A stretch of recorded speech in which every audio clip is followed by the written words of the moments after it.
Adidas's new Gazelle sneaker is a dazzling showstopper dripped in bling.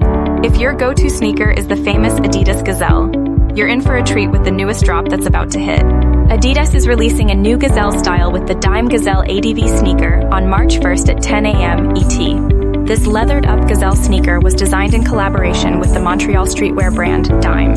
Featuring Dime's signature touch, the new Gazelle ADV sneaker is a riff on that classic Adidas Gazelle style, only turned up a notch.